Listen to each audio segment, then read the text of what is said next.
The Passion of our Lord Jesus Christ according to Matthew.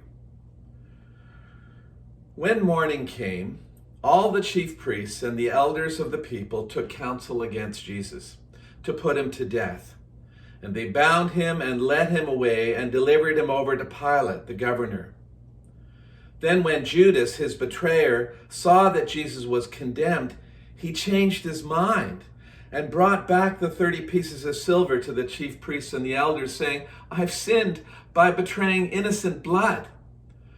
They said, "What is that to us? See to it yourself." And throwing down the pieces of silver into the temple, he departed, and he went and hanged himself. But the chief priests, taking the pieces of silver, said, "It is not lawful to put them into the treasury, since it is blood money." So they took counsel and bought with them the potter's field as a burial place for strangers. Therefore that field has been called the field of blood to this day. Then was fulfilled what had been spoken by the prophet Jeremiah, saying, "And they took the 30 pieces of silver, the price of him on whom a price had been set by some of the sons of Israel, and they gave them for the potter's field, as the Lord directed me." Now Jesus stood before the governor, and the governor asked him, "Are you the king of the Jews?" Jesus said to them, "You've said so." But when he was accused by the chief priests and elders, he gave no answer.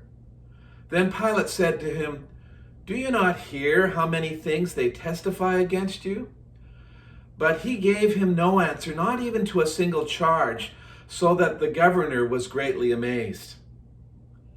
Now, at the feast, the governor was accustomed to release for the crowd any one prisoner whom they wanted. And they had then a notorious prisoner called Barabbas. So when they gathered, Pilate said to them, "Whom do you want me to release for you, Barabbas or Jesus, who is called Christ?" For he knew that it was out of envy that they had delivered him up. Besides, while he was sitting on the judgment seat, his wife sent word to him, "Have nothing to do with that righteous man, for I have suffered much because of him today in a dream." Now the chief priests and the elders persuaded the crowd to ask for Barabbas and destroy Jesus. The governor again said to them, "Which of the two do you want me to release for you?" And they said, "Barabbas." Pilate said to him, "Then what shall I do with Jesus, who is called Christ?" They all said, "Let him be crucified." And he said, "Why? What evil has he done?" But they shouted all the more, "Let him be crucified." So when Pilate saw that he was gaining nothing, but rather that a riot was beginning, he took water and washed his hands before the crowd, saying, "I'm innocent of this man's blood. See to it yourselves." And all the people answered, "His blood be on us and on our children."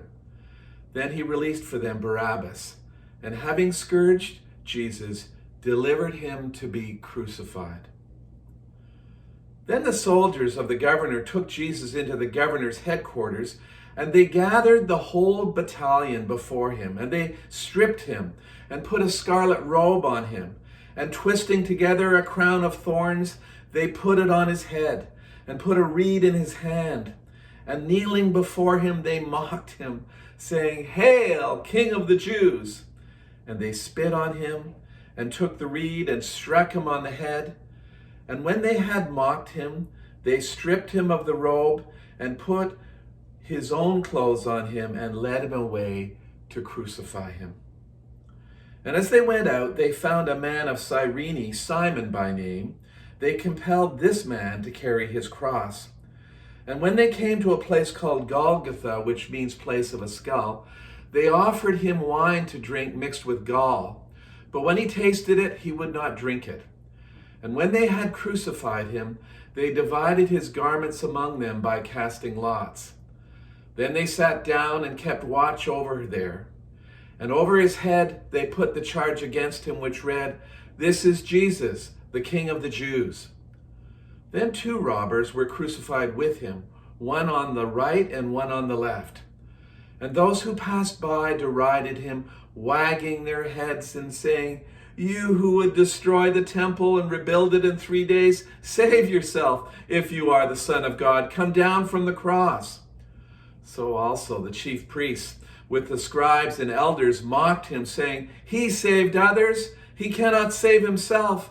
He is the King of Israel. Let him come down now from the cross, and we will believe in him. He trusts in God. Let God deliver him now, if he desires him. For he said, 'I am the Son of God.'" And the robbers who were crucified with him also reviled him in the same way. Now from the 6th hour there was darkness over all the land until the 9th hour. And about the 9th hour Jesus cried out with a loud voice, saying, "Eli, Eli, lama sabachthani?" That is, my God, why have you forsaken me?"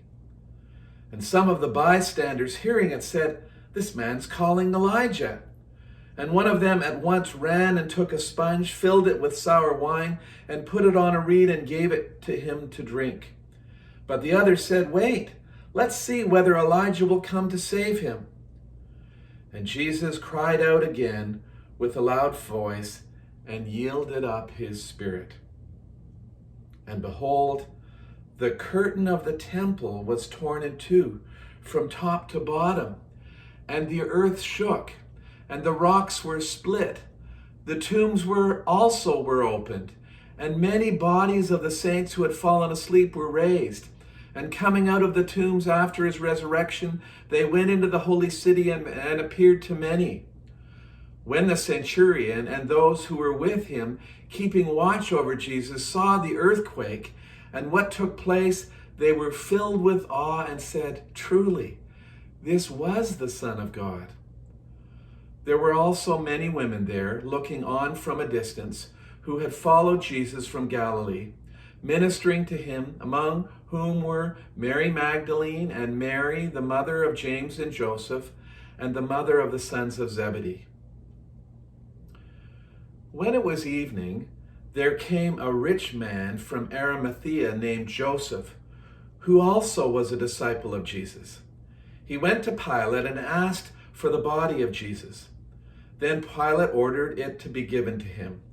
And Joseph took the body and wrapped it in a clean linen shroud and laid it in his own new tomb, which he had cut in the rock. And he rolled a great stone to the entrance of the tomb and went away. Mary Magdalene and the other Mary were there sitting opposite the tomb. The next day, that is, after the day of preparation, the chief priests and the Pharisees gathered before Pilate and said, "Sir, we remember how that impostor said while he was still alive, 'After 3 days I will rise.'